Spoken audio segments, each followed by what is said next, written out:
Evening, fellow patrons. Welcome to another episode of The Curtain Call. So who here has actually worked in hospitality?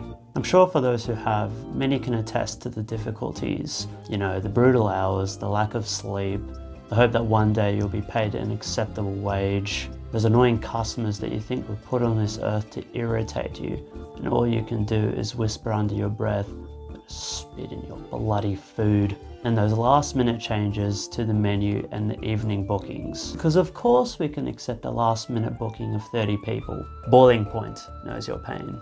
Now before you think this is a review ripping into Gordon Ramsay, it won't be. This Boiling Point is an experimental British drama directed by Philip Barantini, best known for playing Sergeant Wayne Sisk in the Band of Brothers miniseries. In fact, that's how Barantini and leading star of this film Stephen Graham first met each other, having sparked a friendship on the set of Band of Brothers, and have remained close mates since.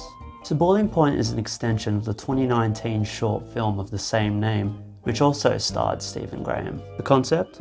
A night in a high-end London restaurant on the busiest night of the year, all shot within one single take.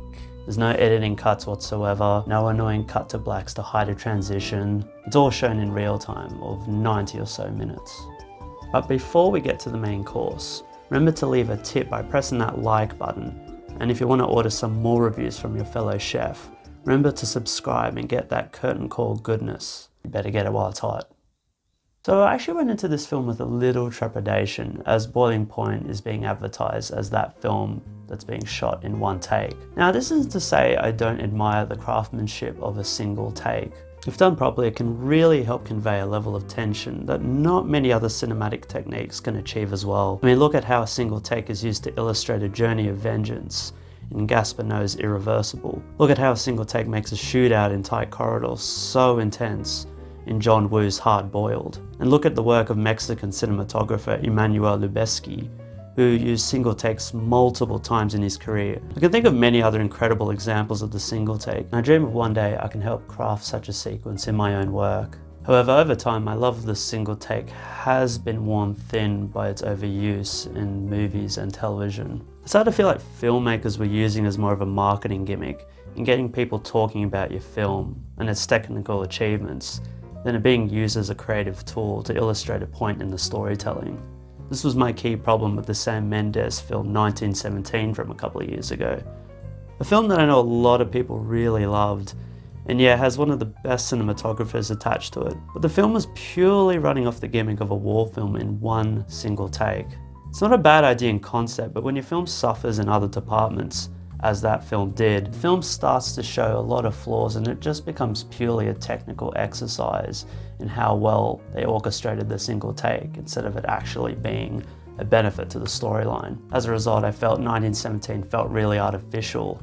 So Boiling Point could have easily fallen into this trap as well. Thankfully, it easily justifies using the single take to create a highly intense cinematic experience. So yeah, the concept itself is not a chill movie to begin with. Like I said before, Boiling Point depicts one stressful night of a high-end London restaurant, but when you're seeing the entire events of the film being shown in real time, it quickly becomes quite a nail-biting experience. To the boiling point, the film certainly does take you. And there's no denying that the single take crafted for this film really is an extraordinary technical and performative accomplishment. It's even better when you find out that this film was made under very tight conditions, starting production as the UK was about to go into lockdown during the COVID pandemic.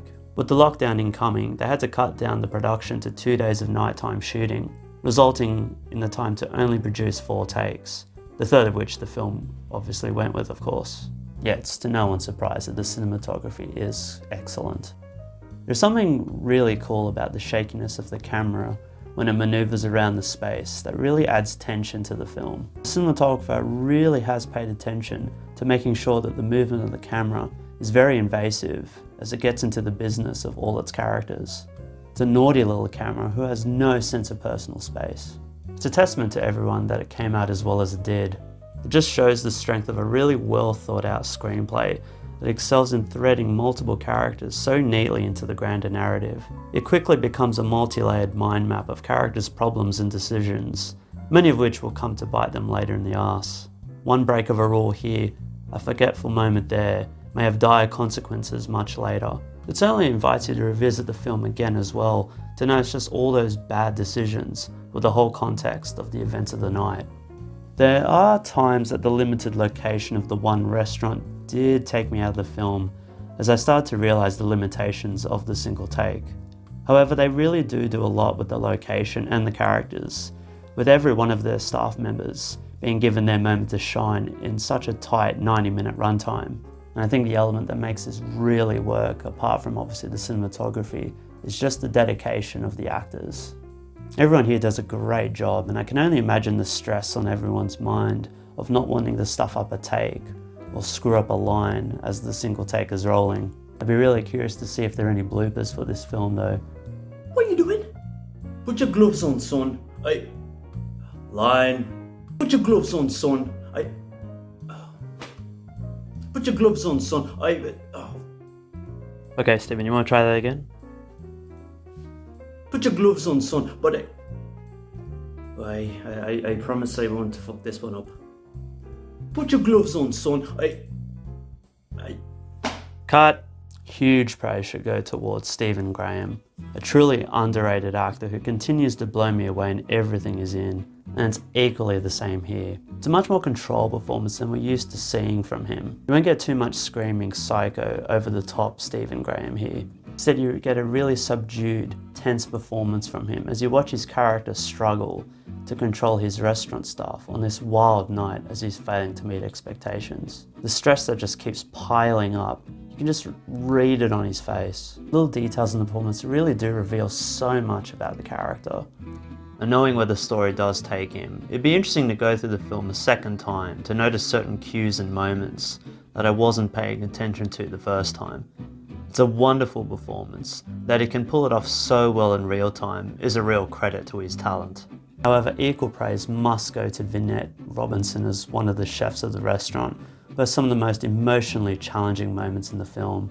That she's able to pull it off so naturally without breaking character, and the flow of the single take is fantastic. It really shows off her acting chops in a scene where she tears someone apart with verbal abuse. And you can only imagine the preparation the actress had to go through to get into that mental space for this section of the one take. It's extraordinary work. Jason Flemyng is also deliciously slimy as a celebrity chef that I'm pretty sure took heavy influence from a certain real celebrity chef, which you know who I mean. You know, Jamie Oliver. And that's what's wonderful about this film. It's believing you're witnessing a chaotic night all in real time. This is the harsh reality of a restaurant business going into meltdown. So if you don't like tense films, this may not be up your alley. This is a very well put together movie that incorporates its single take beautifully. It's got great performances, the cinematography is obviously excellent.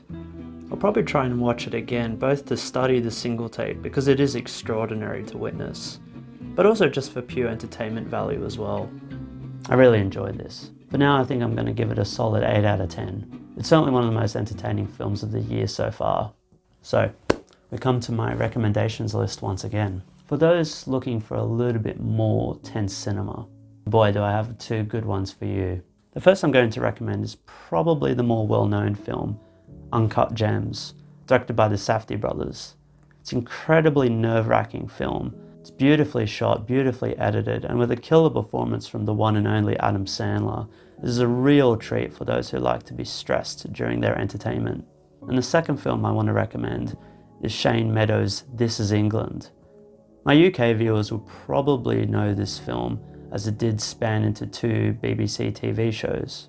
But for those who don't know, it's an incredibly tense look at youth during Thatcher's England as a young boy gets swept into a gang of skinheads, the leader being played brilliantly by Boiling Point star Stephen Graham. It's a film not for the faint-hearted, and there are certainly some very uncomfortable moments in it, but it's a beautifully well-told piece of cinema.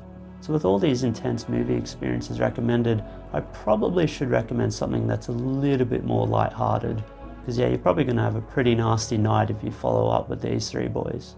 So I'm going to add the wonderful Japanese movie Tampopo, which is a film which will definitely restore your faith back into the wonder of food and cooking. It's seriously one of the most underrated films ever made, It's such a delightful little film and it will leave a huge smile on your face afterwards. Okay, so that's it everyone. Hope you enjoyed your evening here, and please leave a comment about your thoughts. How did you find it? What do you think of single take films in general? What's your favourite example of one? Please let me know. As for now, I'll see you guys in the next episode. Peace.